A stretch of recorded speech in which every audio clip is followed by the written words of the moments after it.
રેજિમેન્ટના 53 જવાનોને જીવતદાન આપ્યા.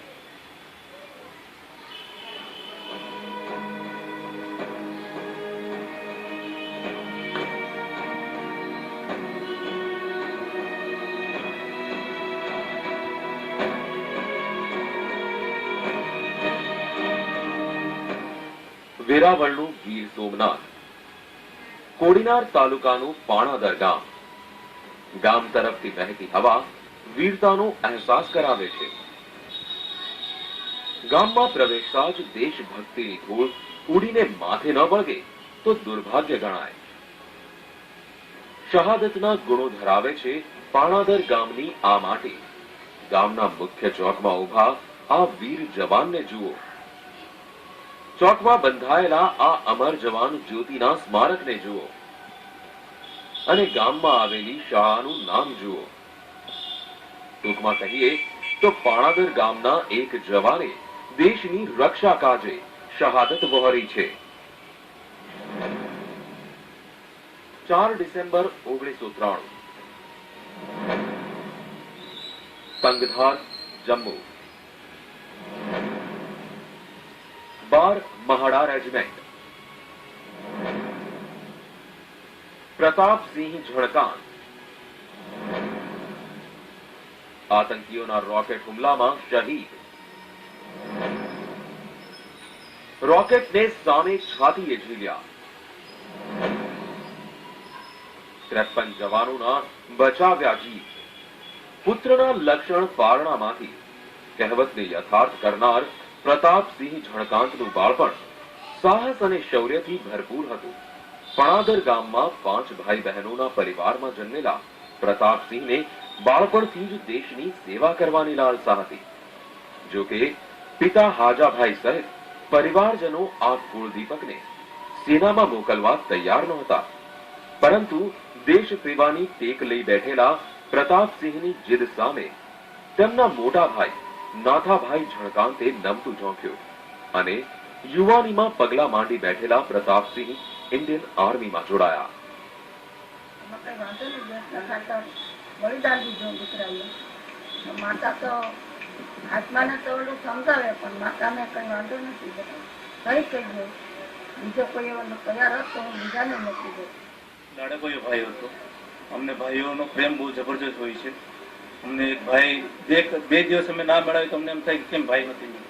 એવા સમયે અને જો એ દેશ માટે થઈને જે ભાઈ ચાલ્યો ગયો હોય છતાં અમને એ થોડોક દુઃખ હોય છતાં એમાં આનંદ થાય અને આપણે જન્મ્યા છે માતૃભૂમિ માટે. આપણો જન્મ માતૃભૂમિમાં તો આપણો ભાઈ એક દેશની સેવા કરે છે તો એમાં આપણો પણ ગર્વ વધશે. કેન્દ્ર શાસિત પ્રદેશ દીવમાં સૈન્ય પ્રશિક્ષણ લીધા બાદ વીર જવાન પ્રતાપે કાશ્મીરની બર્ફીલી ચોટીઓ પર દુશ્મનના દાંત ખાટા કરવાનો મોરચો સંભાળ્યો અને એક દિવસ એ પણ આવ્યો જ્યારે તેમને દેશ માટે સર્વોચ્ચ બલિદાન આપવાની તક મળી. 54 જવાનોની બટાલિયન વાળા કેમ્પમાં જવાનો જમી રહ્યા હતા. એ જ સમયે કેમ્પ સામે કોઈ હલચલ થઈ. પેટ્રોલિંગ પર રહેલા પ્રતાપસિંહની નજર અચાનક એક રોકેટ પર પડી જેનો નિશાનો હતું કેમ્પ. પરંતુ આ વીર જવાન પ્રતાપે રોકેટને સામે છાતીએ ઝીલી લીધું.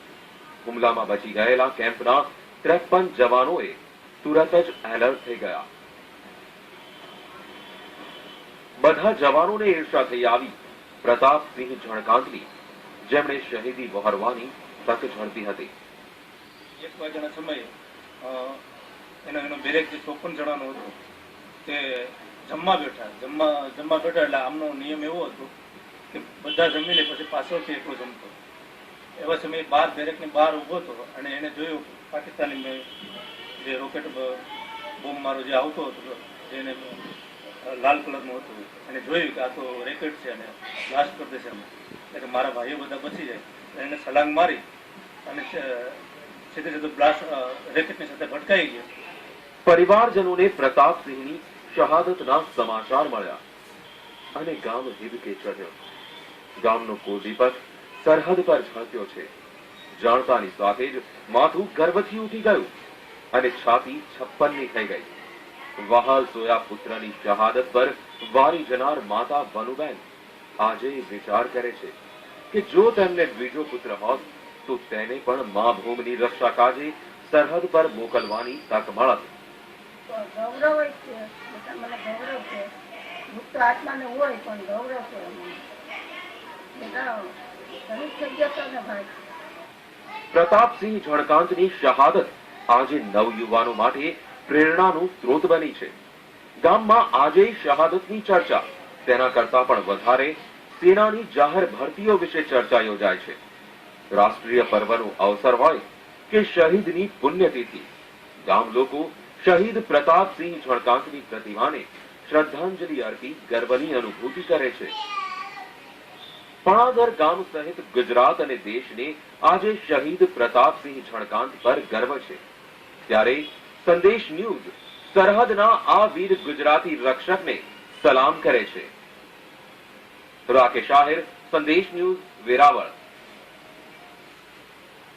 વિશેષ રજૂઆતમાં હાલ રોકાઈ